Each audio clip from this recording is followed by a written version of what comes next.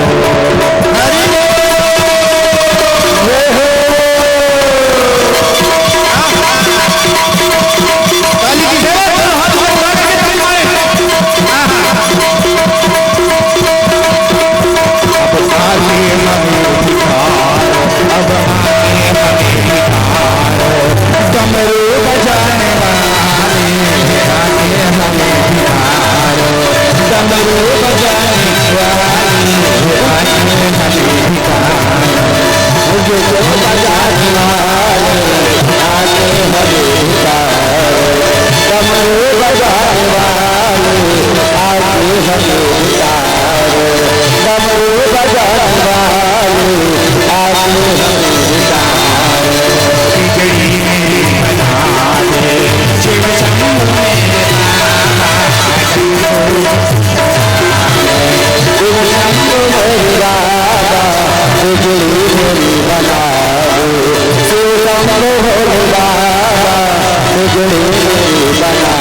आके हमें संभालो, आके हमें संभालो।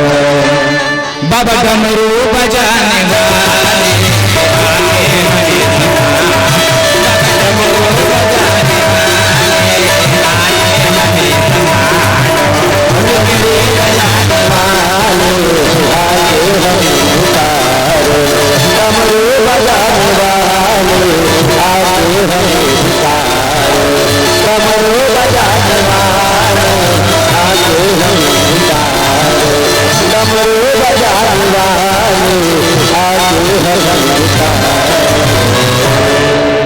प्रेम से बोलिए शंकर भगवान की जो बोलो हर हर महादेव, हर हर महादेव। लीजिए माँ भगवती अदिति मैया बंद हो जाते चलत चलत। लीजिए माँ भगवती अदिति मैया देवाधिदेव महादेव से प्रार्थना किए और यज्ञ पूर्ण होने के बाद माँ भगवती को आशीर्वाद मिल गया कि देखो अदिति आपकी कामना अवश्य पूरा होगा।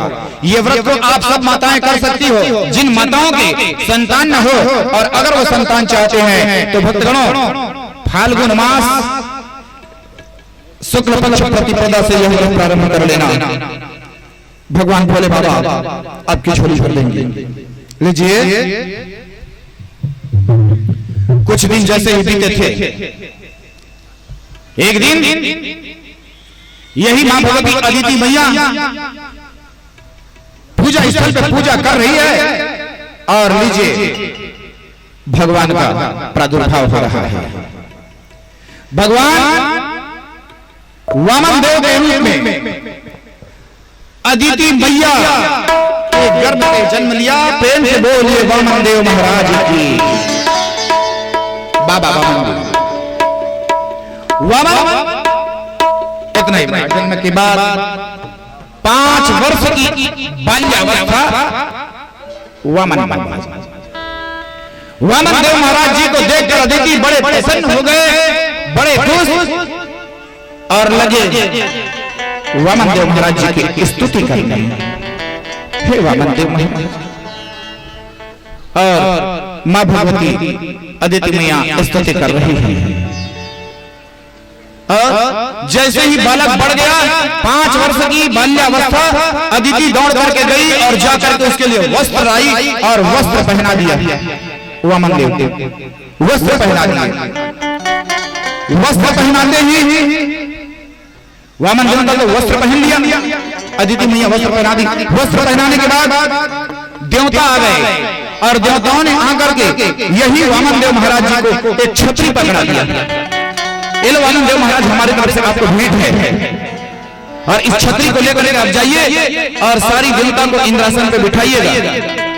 छतरी दे दिए देवता को, छतरी, और देवताओं ने छतरी दिया। ब्रह्मा आए, ब्रह्मा ने सुन लिया कि अरे यार वामन देव महाराज जी के रूप में प्रकट हो गए हैं भगवान देवताओं के दुख हरण करने के लिए। तो ब्रह्मा जी आ गया और ब्रह्मा जी दौड़ करके आया। ब्रह्मा जी ने क्या किया? ब्रह्मा जी ने वामन देव महाराज जी को कमंडलू दे दिया। आप कमंडलू ले लो प्रभु मेरे तरफ से। ब्रह्मा जी ने कमंडल दे दिया, देवताओं ने आया छतरी दे दिया, अदिति माता वस्त्र पहना दी और इसके बाद सरस्वती मैया आ गई। मां भगवती वीणा वादनी ने सुन ली कि हाँ अदिति के घर में वामन देव रूप के महाराज प्रकट हुआ है, तो चलो मैं भी दर्शन करके आऊं। सरस्वती मैया आए और सरस्वती मैया आकर के वामन देव महाराज जी का दर्शन किया और भेंट में क्या दिया सरस्वती मैया ने? रुद्राक्ष की माला पहना दी। ये लो प्रभु आप रुद्राक्ष की माला पहन लो मेरे तरफ से। अब तो वामन देव महाराज वस्त्र पहन लिया, अदिति वस्त्र पहना दी, देवताओं ने आए छतरी दे दिया। ब्रह्मा जी आए, ब्रह्मा जी आकर के कमंडलू दे दिया। ये लो भगवान आप मेरे तरफ से भेंट ये कमंडल। माँ सरस्वती आई और सरस्वती आकर के रुद्राक्ष धारण करा दिए। ये लो प्रभु आप मेरे तरफ से रुद्राक्ष। कुबेर आ रहे हैं, कुबेर ने सुन लिया कि हाँ वामन देव महाराज जी आए हैं, चलो मैं भी चलूं दर्शन करने के लिए। कुबेर आए और कुबेर आकर के प्रभु को भिक्षा पात्र पकड़ा दिए। ये लो भगवान आप भिक्षा पात्र पकड़ लीजिए। भिक्षा पात्र पकड़ लिया। अब तो साज सज्जा हो गया यार। वामन देव महाराज 5 साल की बाल्यावस्था की तरह वामन देव महाराज छतरी पकड़े, त्रिपुंड लगाए, रुद्राक्ष धारण किए, भिक्षा पात्र। वामन देव महाराज अदिति का प्रणाम और प्रणाम करके कहते हैं कि मां अब मैं जाऊं, अब मैं जाऊं मां देवताओं को इंद्रासन पे बिठाने के लिए। अवश्य अवश्य बेटा जाओ और जा करके मेरे प्रिय बेटा देवताओं को बिठा दीजिए इंद्रासन पे। अब वामन देव महाराज निकल रहा है। उस समय राजा बलि क्या कर रहा है? राजा बलि इंद्रासन पे बैठ करके राज चला रहा था और यही राजा बलि यज्ञ कर रहा है। हाँ भक्तगणों ध्यान रखना, राजा बलि दानियों में 1 नंबर का दानी है। राजा बलि दानियों में 1 नंबर का दानी। हाँ भाई जिसको जो कह दिया दूंगा करके उसको वो नानुकर नहीं करता था, दे देता था। शास्त्रों को खोल करके देखिए, इसी दान की वजह से, इसी दानवीरता की वजह से ही यही राजा बलि सूतल लोक का राजा बना।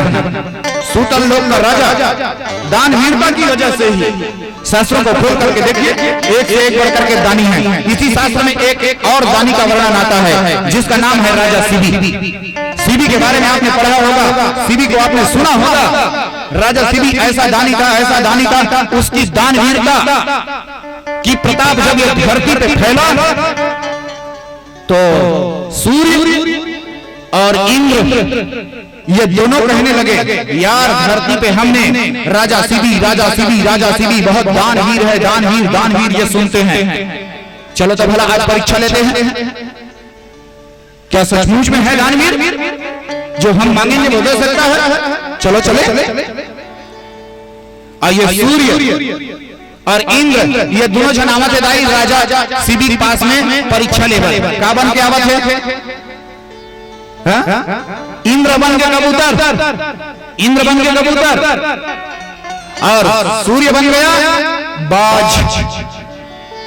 कबूतर आगे और सूर्य देवता बाज बन करके उड़ रहा है पीछे पीछे पीछे पीछे पीछे पीछे। राजा शिबी की स्नान ध्यान करके अपने घर की आंगन पे बैठा है और ठीक कबूतर आए और राजा की गोद में बैठ गया। राजा की गोद में बैठ गया और क्या कहने लगा? पीछे से आ गया बाज और बाज आकर के नीचे बैठा है। और ये कबूतर क्या कह रहा है? कबूतर कहता है राजा सीबी को, सीबी सीबी सीबी राजा सीबी, ये बाज मुझको खाना चाहता है, मेरा प्राण की रक्षा करो। क्यों? क्योंकि मेरे छोटे छोटे 2 बच्चे हैं, अगर ये मुझको खा जाएंगे तो मेरे बच्चे अनाथ हो जाएंगे, इसलिए मेरे प्राण की रक्षा कीजिए। ये कबूतर कह रहा है। कबूतर की बात को सुन करके राजा कहता है अवश्य तेरी रक्षा करूंगा रे, अवश्य रक्षा करूंगा। तो बाज आ गया और बाज आकर के क्या कहता है, ए राजा, मेरे भी 2 बच्चे हैं जो भूखे हैं और ये मेरा खाने का है, ये मेरा खाजी है और मैं इसको पकड़ूंगा करके आ रहा हूं, तो तुम इसका रक्षा कर रहे हो, तुम इसको छोड़ दो। राजा ने कहा नहीं नहीं, मैं कबूतर की रक्षा करूंगा, नहीं छोड़ूंगा। तो बाज क्या कहता है? बाज ने कहा कि ए राजन, आप अगर नहीं छोड़ोगे कबूतर को, क्योंकि ये मेरा खाने का है और तुम इसका रक्षा कर रहे हो, नहीं छोड़ोगे कबूतर को तो मैं तुमको श्राप दे दूंगा। बाज कह रहा है। बाज की बात को सुन करके राजा सीबी कहता है अरे नहीं छोड़ूंगा तो तू मुझको श्राप देगा? अरे भैया इससे अच्छा तो मैं छोड़ देता हूं। और राजा सीबी कबूतर को छोड़ने लगा। जब कबूतर को छोड़ने लगा तो कबूतर क्या कहता है? कबूतर ने भी कहा ए राजन, मैं आपको दयालु जान करके आपके सामने आया रक्षा करेगा करके, क्योंकि आप दानवीरों में 1 नंबर हो, ये मैंने सुना, और मैं उड़ते उड़ते उड़ते उड़ते आपके सामने आ रही हूँ, रक्षा करेगा करके। मेरे भी 2 बच्चे हैं, अगर ये बाज मुझको खा जाएगा तो मैं मर जाऊंगी, मेरे 2 बच्चे अनाथ हो जाएंगे। राजा अगर तुम छोड़ोगे बाज के लिए तो मैं श्राप दूंगी। ये लो। अब तो राजा सीबी फंस गया। राजा सीबी अगर कबूतर को छोड़ देता है तो कबूतर श्राप देता है, और नहीं छोड़ता है तो बाज श्राप देता है। कहे अब क्या करूं? तब राजा सीबी कहता है कि सुनो जी तुम दोनों, बाज तुमको मांस चाहिए ना? बाज ने बोला हाँ मुझको मांस चाहिए मेरे बच्चों के खाने के लिए। तो राजा कहता है ठीक है भैया, मैं कबूतर की रक्षा करूंगा, और कबूतर जितना वजन है उतना वजन मैं अपने शरीर के मांस को काट करके तुमको दे दूं तो चलेगा?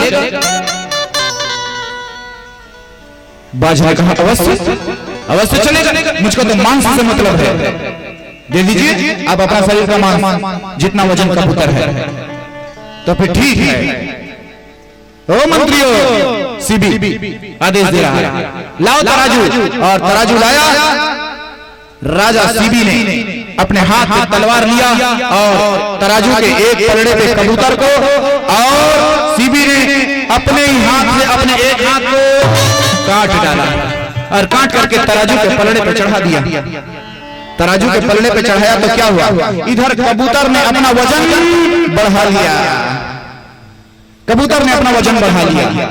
एक कटा हुआ हाथ तराजू के दूसरे पलड़े पे नहीं उठा, नहीं उठा तराजू। सीबी कहता वाह, अरे वारे कबूतर तू इतना वजन रे, मेरा एक हाथ काट दिया, तू इतना वजन, ठीक है कोई बात नहीं। अब मैं दूसरे हाथ को कैसे काटूं? इसलिए नहीं, एक हाथ से जिंदा रह सकता हूँ, एक पैर को काट दूंगा, एक पैर रहेगा, एक पैर से जिंदा रह सकता हूँ। और राजा सीबी ने उठाया अपना तलवार, और तलवार उठा करके अपना एक और पैर को भी तराजू के पल्ले पे चढ़ा दिया, चढ़ाया था। इधर कबूतर ने अपना वजन बढ़ा लिया, क्योंकि ये तो इंद्र है भाई, अपना वजन बढ़ा लिया।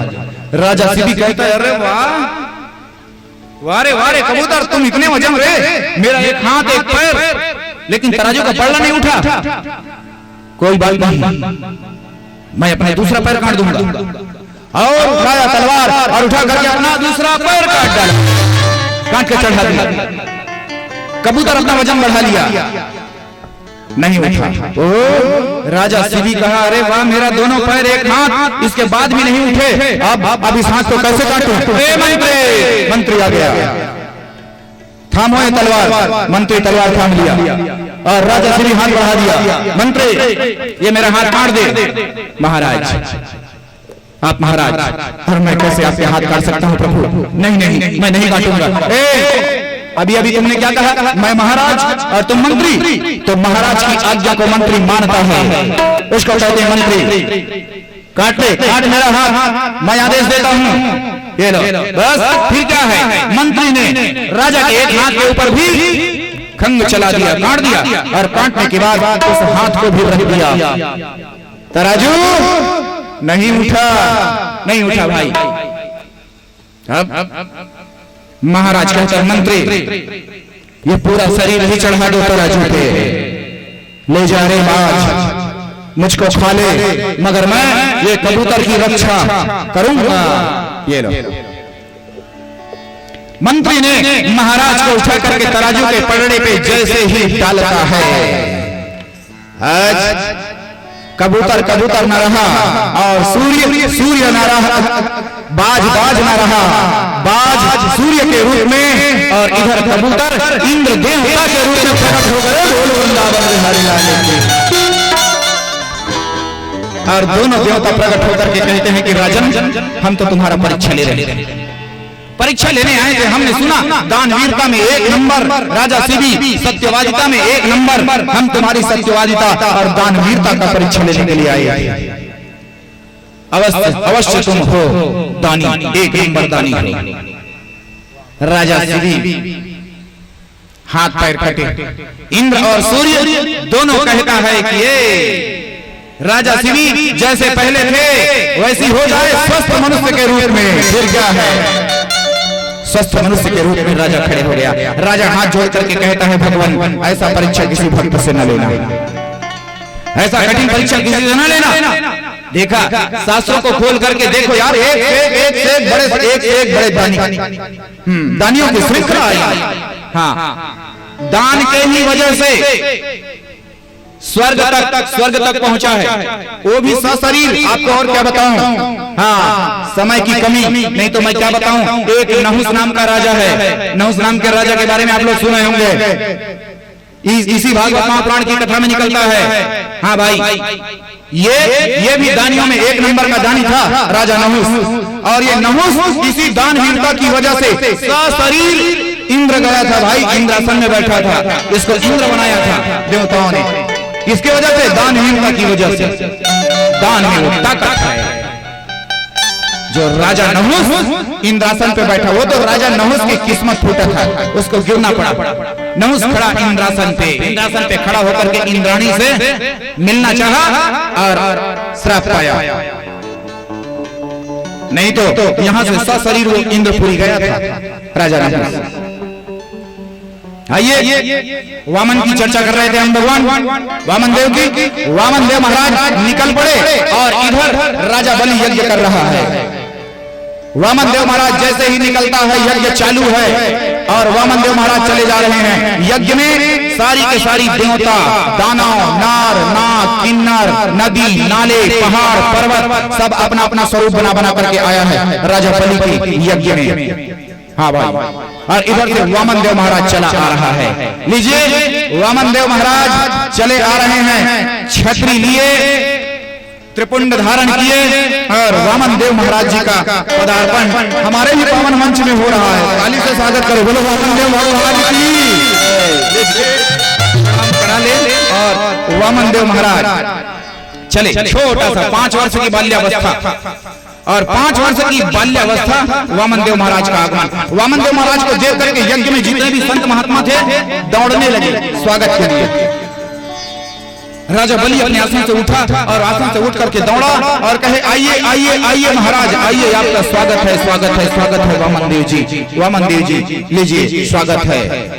परीक्षितों से मेरा प्रार्थना है, वामन देव महाराज जी का आगमन हो गया है, अब जाइए और जाकर के प्रणाम कर लीजिए और यथास्थान बैठ जाइए। कथा आगे बढ़ाएं। लीजिए, भगवान वामन देव महाराज जी का यज्ञ मंडप में पदार्पण। राजा शिवी दौड़ करके गए और राजा शिवी दौड़ के गए और जाकर के अपनी ब्राह्मण टोलियों के साथ में वामन देव महाराज जी को लेकर के आते हैं स्वागत करते हुए। आइए वामन देव महाराज, आपका स्वागत है, आइए आइए आइए। वामन देव जी को बड़ा सुंदर स्वागत अर्चना करते हुए राजा बलि अपने यज्ञ मंडप तक लेके आते हैं और यज्ञ मंडप तक लेकर के आने के बाद पूजा प्रार्थना किया वामन देव महाराज जी का। और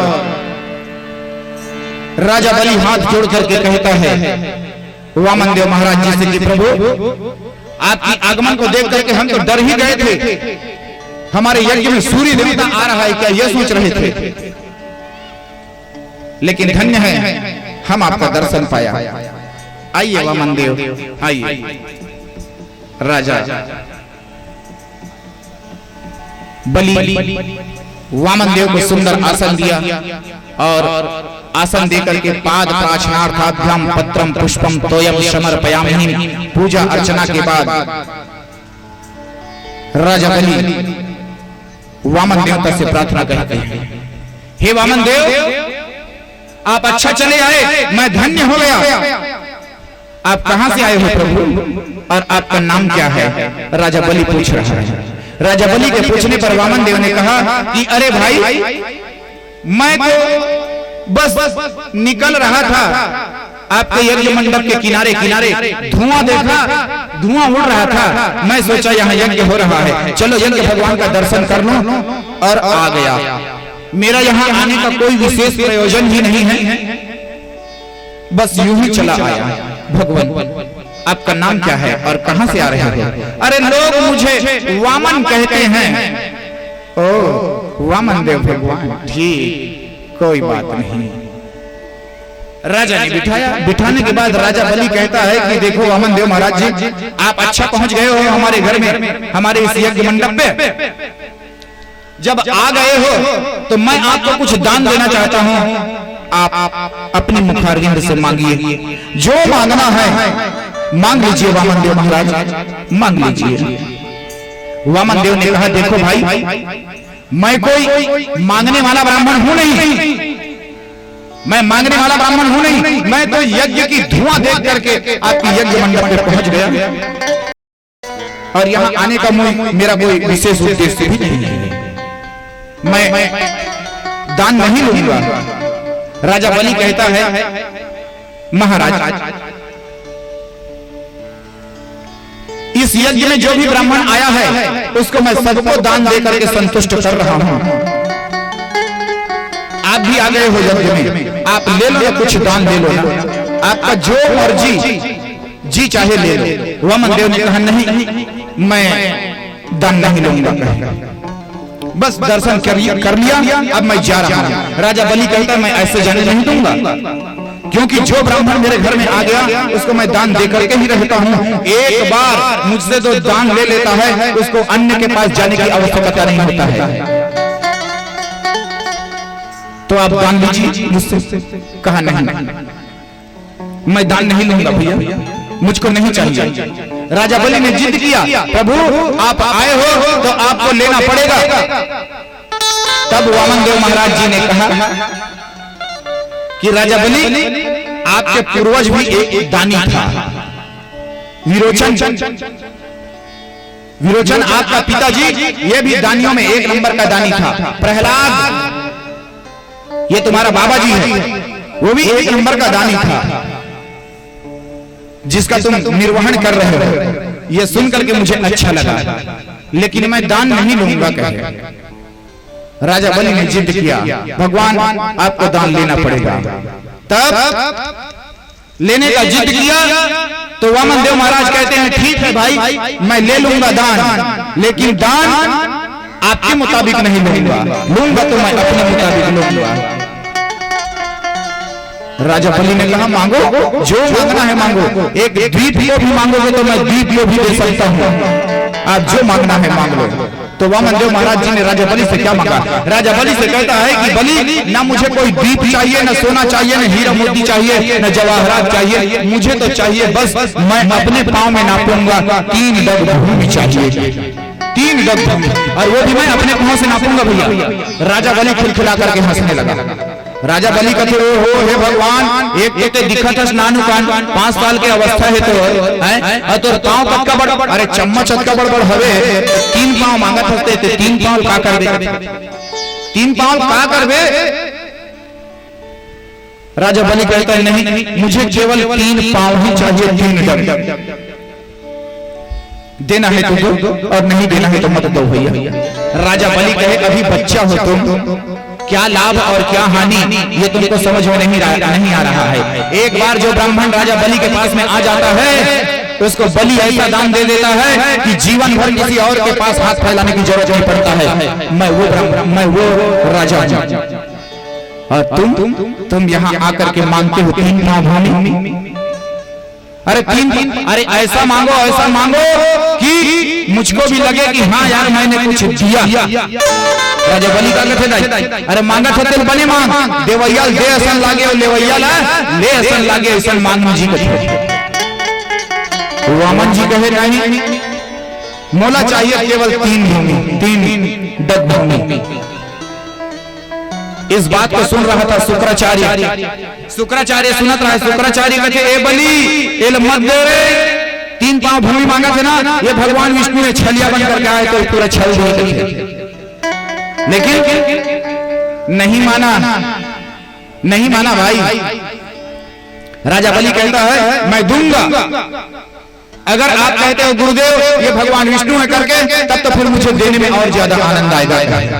क्या अरे जो भगवान सबका पालन करता है सबको देता है आज वो मेरे पास लेने के लिए आया है। भला मुझसे बड़ा सौभाग्यशाली कौन होगा। अगर ये भगवान विष्णु है तो मैं अवश्य दान दूंगा। चलो संकल्प कराओ और संकल्प करे बरदाई धन राजा बलि के हाथ में फूल दूबी चावल अक्षत दे दी आओ पानी डालेगा पात्र आते जिला कहते गोमुखी में पानी भर के वामन देवता महाराज मंत्र पढ़त रहे डाले पानी गिरत रहे। एला देखत रहे शुक्राचार्य देखत रहे कहते शुक्राचार्य कहते वो ये तो मोर चेलल पूरा लूट डारी तब एक दान करन नहीं देओ कहते रोकना है जब तक संकल्प नहीं हो जाए पूर्ण नहीं होगा तो दान नहीं दे सकता है। तो ये पानी गिरा के रोक दे थो कहते और शुक्राचार्य का बन गए ये रोके बार मेचका बन गए जेड़ हल्ले पानी गिरत रहे ते रद्दा मार के बैठ गए। वामन देव महाराज जान रहे थे वारे शुक्राचार्य तेज रही हम मेचका बन के बैठे हैं उही में रखन तृण पड़े रहे काड़ी तेल ल उठाई और वो छील ली सब बनी और छील के और पानी गिरत रहे थे नाली में से डाल ऐसे डाली ये काड़ी जाके शुक्राचार्य मेचका बन के बैठे रहे थे आंखी में खुसर गए आंखी फूट गए। बोलो वृंदावन बिहारी लाल की। वही दिन में शुक्राचार्य एक आंख से अंधा हो गया। शुक्राचार्य भागे अब हाँ भैया 3 डग भूमि दूंगा बोले हो बोलो मैं नापूं कहा नाप लो भगवान ले लो तो ठीक है। वामन देव महाराज था छोटा 5 वर्ष की बाल्यावस्था और 3 पांव भूमि में सबसे पहला नंबर का नाप रहा है वो भगवान छोटा सा है पैर उठाया और ये पैर ऐसा बढ़ने लगा और ऐसा बढ़ा कि पूरी भूमंडल को एक पांव में नाप लिया।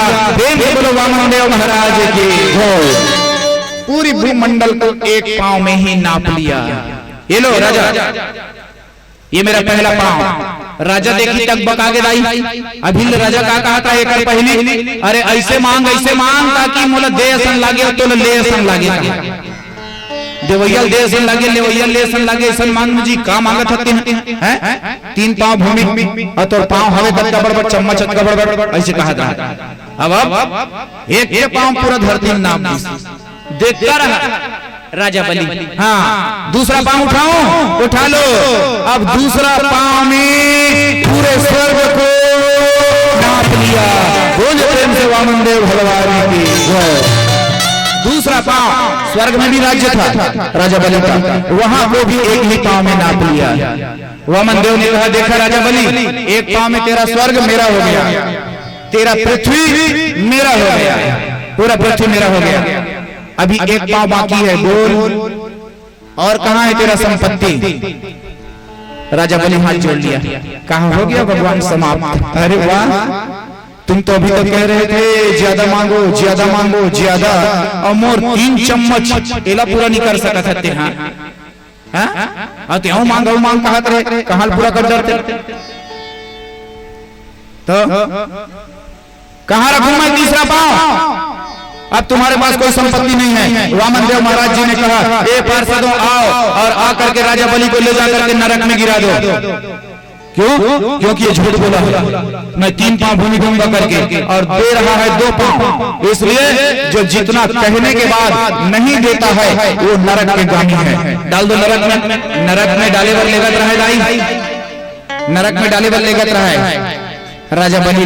तो इस बीच में राजा बलि बाबा आ गए। कौन है कर बाबा? राजा बलि बाबा कौन है? कथा समाप्ति को रे है और 2 घाव 3 घाव बता डरे। राजा बलि बाप कौन है?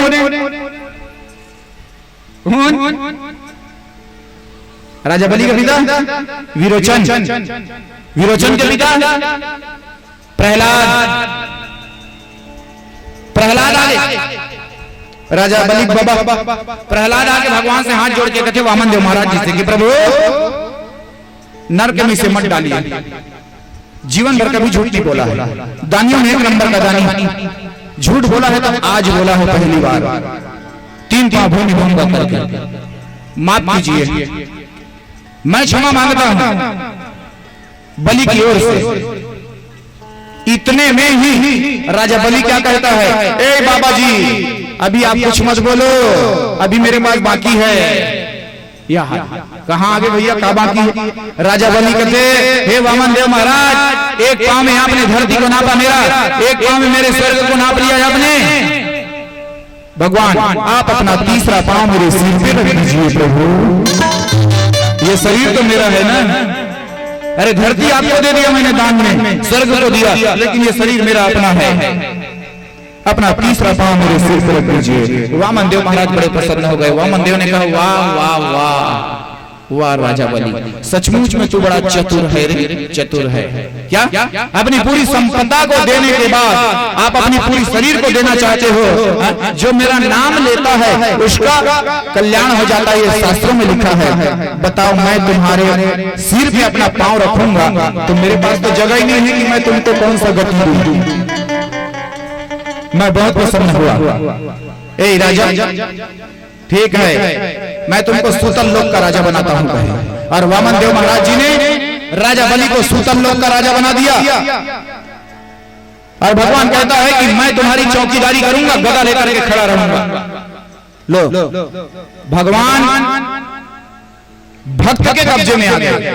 वो कहते हैं ना, अपना मान टले टल जाए पर भक्त का मान न टलते देखा, प्रबल प्रेम के पाले पड़कर प्रभु को नियम बदलते देखे। आज भगवान वामन देव महाराज ने नियम ही बदल दिया। कहा मैं आपको सूतल लोक का राजा बनाता हूं रे, चल जाओ और मैं तुम्हारा चौकीदारी करूंगा, गदा लेकर के खड़ा रहूंगा। लीजिए स्वर्ग को नाप लिया था, स्वर्ग हो गया भगवान का, दे दिए देवताओं को और सूतल लोक का राजा बना दिया बलि। और भगवान स्वयं वहां चौकीदारी कर रहा है, चौकीदारी कर रहा है, चौकीदारी कर रहा है। समय बीतने लगा और अब एडा भगवान विष्णु वामन देव बन के आगे है। वामन देव बन के आगे तो लक्ष्मी माता खोजत है, कहाँ है दही, कहाँ है दही, आवत नहीं है कहीं कहीं। तो इसी समय देव ऋषि नारद जी गए कहाँ, लक्ष्मी के पास। श्रीमन नारायण है, नारायण है, नारायण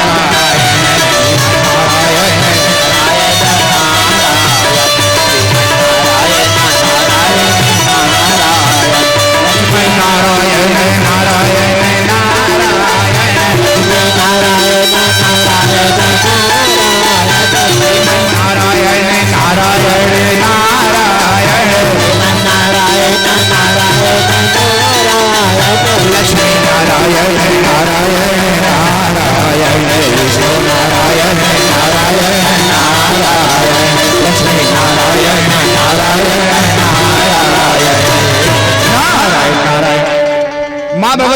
माता के पास में देव ऋषि नारद जी पहुंच गए। नारद जी ने कहा भगवान विष्णु कहाँ है? माँ भगवती लक्ष्मी माता कहते मैं क्या बताऊं देव ऋषि नारद जी बहुत दिन हो गए निकले, मैं आवा था थोड़ी कन करके आवा, आज ले ओकर पता नहीं कहाँ है थे, और तेज ना वहां घुमत रहता बतामो लोग पता कहीं है तो। देव ऋषि नारद जी ने कहा माँ भगवती लक्ष्मी माता वो भक्त में फंदे में पड़ गया है। भक्त के चक्कर में। कौन से भक्त? राजा बलि को सूतल लोक का राजा बना दिया है और वो खुद ही वहां का चौकीदारी कर रहा है। ओहो, लक्ष्मी माता कथे मोर नारायण चौकीदारी, हाँ चौकीदारी कर रहे थे। लक्ष्मी माता कहे ओला छोड़ाना है देव ऋषि नारद जी, कैसे छोड़ावा बता। देव ऋषि नारद जी ने कहा लक्ष्मी इंतजार करो, कहेगा श्रावण महीना था, श्रावण महीना और शुक्ल पक्ष पूर्णिमा आए तो उस समय तुम धागा लेकर के चले जाना और धागा लेकर के जाना और राजा बलि को अपना भाई बना लेना, धागा बांध देना, रक्षाबंधन के दिन को बता रहा है देव ऋषि नारद जी। उस दिन चले जाना और जाकर के बलि को भाई बना लेना और दक्षिणा में मांग लेना उसको। ठीक, अब तो माँ भगवती लक्ष्मी माता इंतजार कर रही है। श्रावण महीना आए और श्रावण महीना आए तो रक्षा धागा लेकर के राजा बलि के पास में पहुंच गए और राजा बलि के पास में पहुंच करके क्या कह रही है? बलि मैं आपको रक्षा धागा बांधूंगी, मैं आपको भाई बनाऊंगी। राजा बलि भी कहता है मेरा भी कोई बहन नहीं, ये लो बांधो। और बलि ने हाथ बढ़ा दिया, बलि ने हाथ बढ़ाया और माँ भगवती लक्ष्मी माता ने रक्षा धागा बांध दिया। रक्षा धागा बांधने के बाद अब राजा बलि का अपना हाथ खींच लिया, माँ भगवती लक्ष्मी माता हाथ फैलाई। राजा बलि ये कहे ये क्या है? लक्ष्मी माता कहती है कि मैंने तुमको रक्षा धागा बांध दिया, अब दक्षिणा दो, दक्षिणा दो। क्या दक्षिणा? लक्ष्मी माता कहती है कि आपके दरवाजे पे जो चौकीदार खड़ा है वो मेरा स्वामी है, वो मेरा पति है, उसको दक्षिणा के रूप में मैं आजाद कराने आई हूं, उसको छोड़ दो राजा। राजा बलि कहता है अवश्य अवश्य जा लक्ष्मी, मैं कितना सौभाग्यशाली हूं, मैं कितना सौभाग्यशाली हूं जो कि नारायण को बांधने के बाद लक्ष्मी स्वयं चली आई। भक्तगणों आपको भी अपने घर में सोना चांदी चाहिए, गाय खेत खार चाहिए, धन दौलत चाहिए, 4 व्हीलर चाहिए तो लक्ष्मी को पास मत करे, लक्ष्मी को पास मत करना। क्या करना है? नारायण के, नारायण को अगर बांध लोगे तो लक्ष्मी स्वयं दौड़ करके चली आती है। बांधना हमें नारायण को। राजा बलि कहता है देखा मैंने नारायण को बांधा और लक्ष्मी आ गई। आज राजा बलि के पास लक्ष्मी भी है और नारायण भी है, दोनों लीजिए। इसके बाद नारायण वहां से आते हैं और आने के बाद अब आगे क्या होता है आइए देखते हैं एक भजन के बाद। बोलिए प्रेम से वृंदावन बिहारी लाल की, बोलिए प्रेम से लक्ष्मी नारायण भगवान के, बोलो भागवत महापुराण के। जो करते रहोगे भजन धीरे धीरे, भजन धीरे धीरे तो मिल जाएगा रतन धीरे धीरे। दोनों हाथों से ताली की सेवा देते हुए मुझे वामन देव को विदा कीजिए, वामन देव को विदा कीजिए। और यहाँ ये दोनों हाथों से ताली की सेवा देते हुए आनंद से प्रेम से ये भजन आत्मसात करेंगे भक्तों। जो करते रहोगे, जो करते रहोगे भजन धीरे धीरे, भजन धीरे धीरे तो मिल जाएगा वो रतन धीरे तो मिल जाएगा रतन धीरे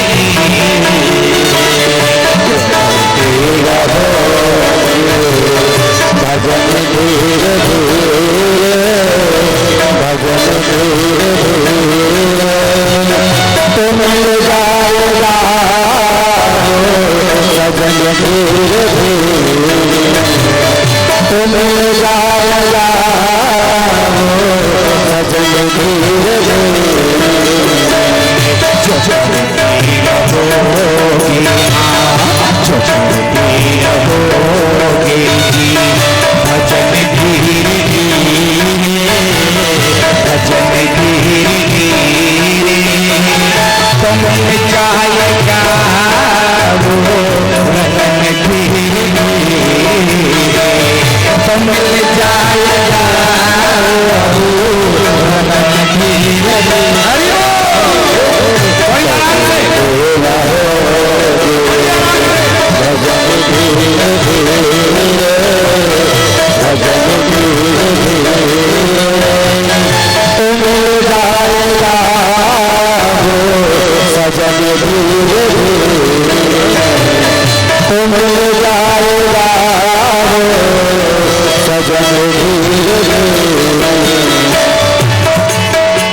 अगर हरि से मिलने की अगर हरि से मिलने की दिल में हो तमन्ना तो जो करो शुद्ध अनंत है करण धीरे करो शुद्ध अनंत है करण धीरे चलते रहो भजन धीरे भजन धीरे तो मिल जाएगा भजन धीरे तो मिल जाएगा भजन धीरे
कर सके, सब काम को किया जा सकता है।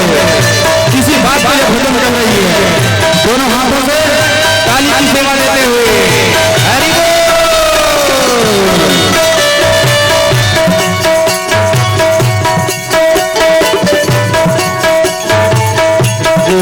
काम दुनिया में मुश्किल नहीं है, कोई काम दुनिया में मुश्किल नहीं है, कोई काम दुनिया में मुश्किल नहीं है, कोई काम दुनिया में मुश्किल नहीं है, मुश्किल नहीं है, मुश्किल नहीं है। कोई काम दुनिया में मुश्किल नहीं है, कोई काम दुनिया में मुश्किल नहीं है, जो करते रहो यतन धीरे धीरे, जो करते रहो यतन धीरे धीरे, जो करते रहो भजन धीरे धीरे, भजन धीरे धीरे, तो मिल जाएगा सजन धीरे धीरे, तो मिल जाएगा सजन धीरे धीरे, जो धीरे धीरे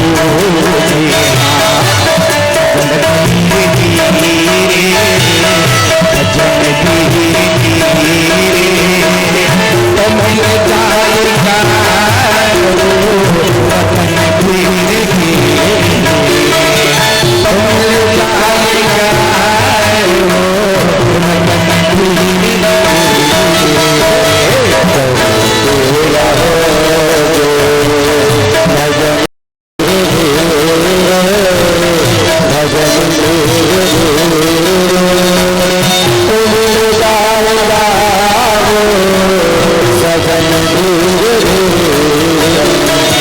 तो मिल जाएगा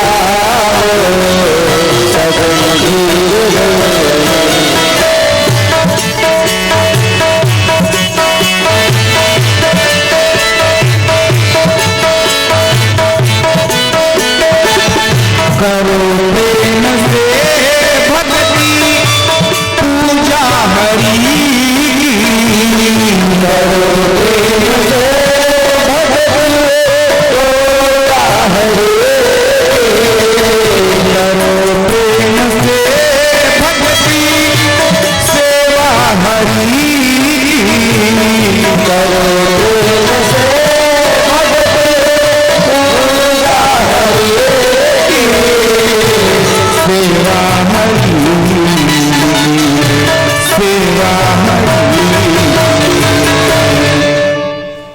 करो प्रेम से भक्ति सेवा हरि की, करो प्रेम से भक्ति सेवा हरि की, तो मिल जाएगा सजन तो मिल जाएगा धीरे धीरे,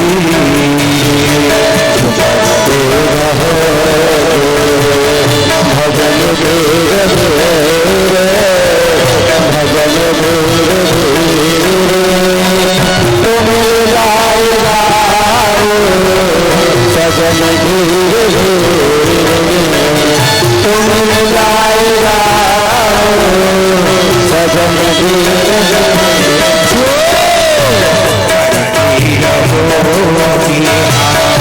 भजन धीरे धीरे,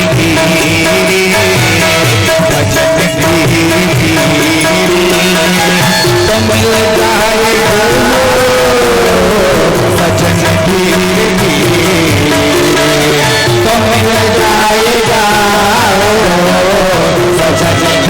जय